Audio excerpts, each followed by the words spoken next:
तो hello student, स्वागत है आप सभी का एक बार फिर से आपके अपने YouTube चैनल पे। तो आज के मैथ्स के बेसिक में मैं आपके लिए लेकर आया हूं एक ऐसी चीज जो नॉर्मली 80% बच्चों की प्रॉब्लम होगी। मैं जानता हूं, चाहे कितना ही अच्छा पढ़ने वाला स्टूडेंट हो, चाहे कितना ही कम पढ़ने वाला स्टूडेंट हो, लेकिन इन चीजों पर जाकर वो अटकता ही अटकता होगा। और जब भी स्कूलों में या कोचिंगों में सवाल करने बैठता होगा तो जब वहां पर आते होंगे तो पढ़ाने वाले फटाफट वो चीजें कर देते होंगे और सामने वाला बस उसको नोट करता रह जाता है, लेकिन उसे पल्ले ही नहीं पड़ता है कि क्या करना है ना। और ये प्रॉब्लम सबसे ज्यादा जाती है सरफेस एरिया एंड वॉल्यूम वाले सवालों में, यानी कि पृष्ठीय क्षेत्रफल और वक्र पृष्ठ वाले सवाल जब आप सॉल्व करते हैं तब आपको सबसे ज्यादा इन चीजों की परेशानी होती ही होती है। तो क्या है वो चीज, क्या है वो मैथ्स का बेसिक, आइए देखते हैं आज की वीडियो में। वीडियो को एंड तक देखना है अगर आप अच्छे से सीखना चाहते हैं तो। अब नॉर्मली जब सरफेस एरिया एंड वॉल्यूम वाले सवाल करते हैं तो आपने सबसे ज्यादा एक मान देखा होगा, लाइक ये, इसे कहा जाता है पाई। मैं ऐसे बनाता हूं, कुछ लोग पाई को ऐसे बनाते हैं, देखा होगा। लाइक आपको पता है कि पाई का मान जो होता है वो होता है 22/7। आपको पता है तो अच्छी बात है, और आपको नहीं पता है तो अब आप ध्यान रखेंगे। पाई की वैल्यू एक होती है 22/7 और एक वैल्यू होती है 3.14, जो हम सवालों में सिचुएशन के हिसाब से यूज करते हैं। जैसी सिचुएशन होगी उसी तरह से हम उसका क्या है वो प्रॉब्लम। अच्छा सुनो, तो आपने ये नॉर्मली देखा है। अब आपकी मेन परेशानी कहां आती है मैं आपको बताता हूं। लाइक जब इन आप क्वेश्चनों को सॉल्व कर रहे हो, है ना, लाइक इन क्वेश्चनों को सॉल्व कर रहा हूं, लेकिन इससे आपकी सारी प्रॉब्लम सॉल्व हो जाने वाली है। काटापीटी की ही मेथड है, लेकिन क्या होता है, नॉर्मली काटापीटी तो सब कर लेते हैं, लेकिन क्रॉस में काटापीटी कैसे करना है ना, वो एक चैलेंज होता है। अब मैं आपको बताता हूं। जैसे इन क्वेश्चन में मान लो आपके पास सिचुएशन आ गई कि आपके पास है 1/3, यहां पर आपको दिया है पाई, यहां पर आपको रेडियस दे दी 5 और यहां पर आपको दे दिया 12, दे दिया। अब आपको दे दिया 12। अब आप इसको सॉल्व कैसे करेंगे, ठीक है। नॉर्मली जब आप सॉल्व करने बैठते हैं तो कुछ ऐसा होता है, 1/3 पाई आपको बताया गया होगा 22/7 रखो, 5 की पावर 2 है यानी 5 को लिख दो 25, 5 की पावर 2 यानी 5 को 2 बार करना इंटू 12 है। अब ये सिचुएशन आई। अब जिस बच्चे को ये बेसिक नहीं आता है वो क्या करता है, स्कूल या कोचिंग वाले क्या करते हैं, फटाफट काटापीटी करी, सवाल सॉल्व करा, हो गया, तो मैं समझ में आया तो आया, पूछने की हिम्मत हुई तो हुई, नहीं तो तुमने सोचा चलो नोट कर लेते, उसे रट लेते। क्यों रटना है, रटना क्यों है? जब आसानी से आप उसको समझने की कोशिश कर सकते हो तो क्यों रटना है। अब मैं आपको एक चीज बताता हूं, जब आपके सामने ऐसे सवाल आए, इस टाइप के सवाल आए, आपको ज्यादा कंफ्यूज नहीं होना। एक सिंपल सी बात का ध्यान रखना है, आसान शब्दों में बता रहा हूं। ये ऊपर की वैल्यूज है यानी ऊपर के मान है, ये नीचे का मान है। तो हमें क्या करना पड़ता है पहले, अब हाँ, ऊपर और नीचे के मान में ऐसा नहीं देखना है कि ये नीचे का है तो हम इसके ऊपर का ही देखेंगे, ये ऊपर का है तो हम इसके नीचे नहीं। ऊपर नीचे में जब बीच में इंटू का साइन हो तो आप क्रॉस में भी देख सकते हो। लाइक इसके ऊपर के तो देख ही सकते हो, लेकिन आगे पीछे जो नंबर ऐसे क्रॉस पे लिखे आप उनको भी देख सकते हो। लाइक सबसे पहले आपको यह देखना है कि आपके क्वेश्चन में नीचे के नंबर से ऊपर का कोई भी नंबर क्या कट सकता है। कटता कब है, जब वो नंबर उसके टेबल में आता हो। तो सबसे पहले हम 3 पे नजर दौड़ाते हैं। 3 के टेबल में 22 नहीं आता, 3 के टेबल में 25 नहीं आता, पर 3 के टेबल में 12 आता है। तो 3 1 ज़ा 3 और 3 4 ज़ा 12। अब आपके मन में सवाल आएगा, सर यहां की वैल्यू को आपने इतने कोने में काट दिया, यहां की वैल्यू को मैं यहां की वैल्यू से भी काट सकता हूं। क्यों? जब तक बीच में इंटू लगा है यह मैटर नहीं करता कि वो वैल्यू कहां लिखी है, जहां भी लिखी है आप जाके आराम से उसे काट सकते हो। नॉर्मली जब मैं कोचिंग पढ़ाता हूं बच्चों को और जब मैं सिचुएशन पर आता हूं तो काफी बच्चे अच्छे से कर लेते हैं, लेकिन काफी अटकने लग जाते हैं। अब वो अटकते हैं तो मुझे समझ आता है कि उनको क्या चीज समझ में नहीं आ रही होगी, तो मैं बहुत आसान से आसान कोशिश करता हूं कि उनके दिमाग में वो बात डाल पाऊं कि भैया आप ऐसे इस सिचुएशन से निकल सकते हैं। लाइक वही थॉट लेकर ये वीडियो मैं आज आपके लिए बना रहा हूं।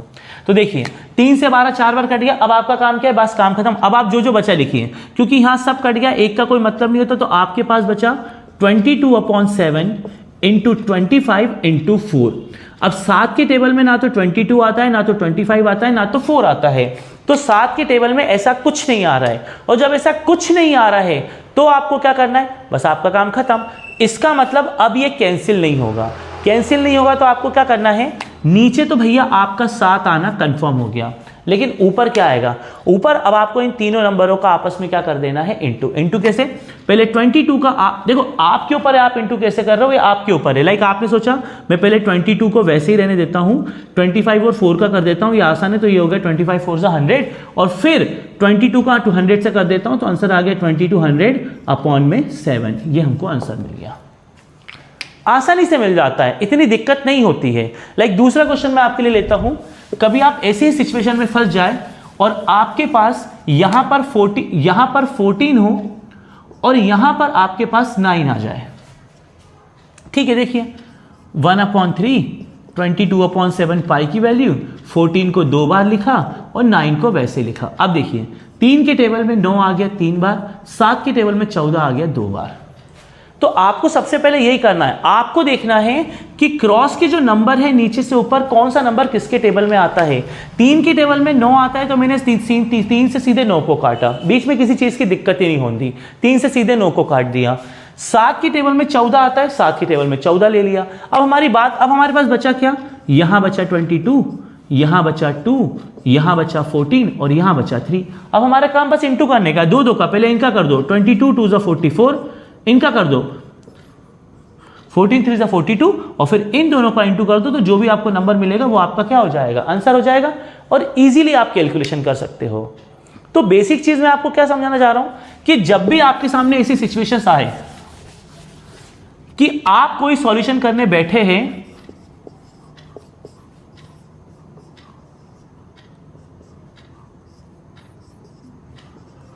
आपके सामने ऐसी सिचुएशन आ जाए और आपको नहीं समझ में आ रहा है, तो आपको दिमाग भर लगाने की जरूरत है। देखिए 8 से 8 यहां डायरेक्ट कट गया। अब आपके पास 4 है, 6 है और 9 है। 4 के टेबल में भी 12 आता है, 6 के टेबल में भी 12 आता है। अब आपके ऊपर है आप किसको किससे काट रहे हो। लाइक आपने काटा कि 4 1 = 4, 4 3 = 12, तो आपके पास बचा 6/3 इंटू में बचा 9। अब चाहे तो आप 3 से 6 को 2 बार काट दें या 3 से 9 को 3 बार काट दे, कोई फर्क नहीं पड़ता।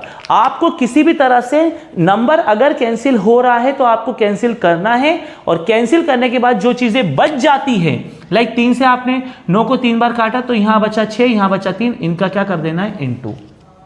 लेकिन हर बार वैल्यू ऊपर से नीचे कटेगी ऐसा होता भी नहीं है, कभी कभी कंफ्यूज हो जाते हैं और हमारे पास नंबर आ गया, लाइक यहां पर आ गया आपके पास 1/2, यहां पर आ गया 17, यहां पे हो गया 19। अब भैया 2 के टेबल में 17 भी नहीं आता है, 2 के टेबल में 19 भी नहीं आता है, तो जब नहीं आता है तो ऐसे केसेस में आपको कुछ नहीं करना है, 2 को सिंपल नीचे रहने देना है और ऊपर के नंबरों का इंटू कर देना है। इनका इंटू करके, जैसे 19 का इंटू आपने 17 से करा,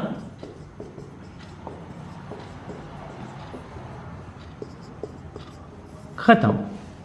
नहीं कैंसिल हो रहा है तो क्या करें, अगर वैल्यू कैंसिल हो रही है तो कैंसिल करो, और अगर वैल्यू कैंसिल नहीं हो रही है तो नॉर्मली आप इंटू कर दीजिए और नीचे के नंबर को नीचे रहने दीजिए। हाँ, अब आपके मन में सवाल आएगा, सर ये नंबर पूरे के नीचे कैसे आ गया। ऑब्वियस सी बात है, अगर चीजें इंटू में लिखी हुई है ना, तो जब आप इसका मल्टीप्लाई करके जो भी आंसर लाएंगे ये पूरे नंबर के नीचे ही आएगा, ये हमेशा से ऐसा होता है। और इन दोनों का इंटू करना है। आप बोलेंगे आप 1 का तो कुछ ले ही नहीं रहे, तो 1 का कोई यूज ही नहीं है। कल को आप इन दोनों का इंटू करिए और जो भी आंसर आएगा उसका 1 से इंटू कर दीजिए, आपको ये मिल जाएगा।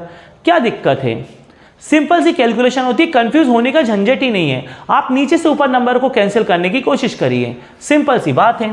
और कभी भी ध्यान रखिए ऐसे फॉर्मूले आपको फेस करना पड़ते हैं, लाइक 2πr/h है। यहां पर उन्होंने बोल दिया कि रेडियस 3 है और हाइट जो है वो 7 है, तो ठीक है, 2 इंटू पाई की वैल्यू 22 इंटू आर की वैल्यू 3, h की वैल्यू 7। ये आपके लिए आसानी होगी। आप अगर इनके बीच में आपको कुछ नजर नहीं आ रहा है तो सबके बीच में इंटू है, आप उसे अलग लिखिए, इससे आपको बेटर लगेगा, आपको अच्छा लगेगा, आपका सॉल्यूशन आसान होगा। अब देखिए आराम से 7 से 7 आपने काटा, 2 इंटू 22 इंटू 3 है। अब आप इन तीनों का आंसर कर देंगे, लाइक 22 2 = 44, 44 का 3 से कर दीजिए 132, आपको आंसर मिल जाएगा। तो इस तरह के क्वेश्चनों में ये दिक्कत सबसे ज्यादा जाती है। आप नॉर्मली सॉल्यूशन करिए, अगर आपसे हो रहा है उसका इंटू तो ठीक, और सॉरी अगर वो कैंसिल हो रहा है तो ठीक, और नहीं हो रहा है तो आप इंटू कर दीजिए। और कैंसिल करने के लिए बहुत ज्यादा पंचायत की जरूरत नहीं है। हर बार कभी आपके पास नंबर, लाइक अब आपके पास आ गया, लाइक मान लीजिए आपके पास 35 आ रहा है, तो 7 के टेबल में 35 कितनी बार आता है, 5 बार। आपको बस वो टेबल पढ़ना है, और कभी कभी तो ऐसा होता है, लाइक मैं आपको लिख के बताता हूं, 147 आ गया 7 के टेबल में। अब आपने सोचा यार नीचे 7, 2 से तो 7 कटेगा नहीं, 22 से भी नहीं कटेगा, 3 से, इसको करके देख लेता हूं। आपको नहीं आ रहा बड़े नंबर का, आप रफ में ले जाके डिवाइड कर दीजिए। देखिए 7 2 14, ये कट गया, ये कट गया, 7 7 1 7, ये कट गया, अरे हाँ 21 बार कट गया। तो कैंसिलेशन का मतलब होता है डिवाइड करना। कभी कभी चीजें डायरेक्ट कट जाती तो कभी कभी चीजें डायरेक्ट नहीं कटती। जब चीजें डायरेक्ट नहीं कट रही हो तो आप क्या करो, नॉर्मली उस नंबर का उठा के उसमें डिवाइड कर दो और यहां से बात खत्म हो जाती है। सिंपल कैलकुलेशन है, सिंपल वीडियो मैंने आपके लिए बनाया। क्यों बनाया, आज ही जब मैं सवाल करा रहा था अपने कुछ स्टूडेंट्स को तो मैंने देखा मैक्सिमम स्टूडेंट यहां बात पे अटक गए। मैंने सोचा यार जब मेरे स्टूडेंट अटक सकते हैं तो जो मुझसे जुड़े स्टूडेंट है, 6-7 हजार मेरे स्टूडेंट जो मुझसे जुड़े हुए, उनके उसमें से कितने लोगों के साथ ये प्रॉब्लम होती होगी। और मेरे चैनल का मेन उद्देश्य है कि बच्चों का बेसिक सही कराना। तो बस इसी पर, ये टॉपिक पर मैंने आज आपके लिए ये वीडियो बनाया। उम्मीद है कि आपको वीडियो समझ में आया होगा, वीडियो पसंद भी आया होगा और आपकी बहुत हद तक प्रॉब्लम सॉल्व हो गई होगी। यार देखो, वीडियो अगर आपको पसंद आता है तो आप वीडियो को लाइक करा करो और कमेंट जरूर करके बताया करो। अगर आपको वीडियो बहुत अच्छा लगा है, कोई कमी लगी है, कुछ इनकम्प्लीट लगा तो आप मुझे वीडियो, कोई शिकायत रहती है तो जरूर आप बताया करें। मैं आपकी हर प्रॉब्लम का सॉल्व करने की पूरी कोशिश करूंगा। नेक्स्ट वीडियो में आपसे मुलाकात होगी, तब तक ऐसे पढ़ते रहिए, मैथ्स को सीखते रहिए, मैथ्स से डरना करिए बंद। मिलते हैं नेक्स्ट वीडियो में, नमस्ते।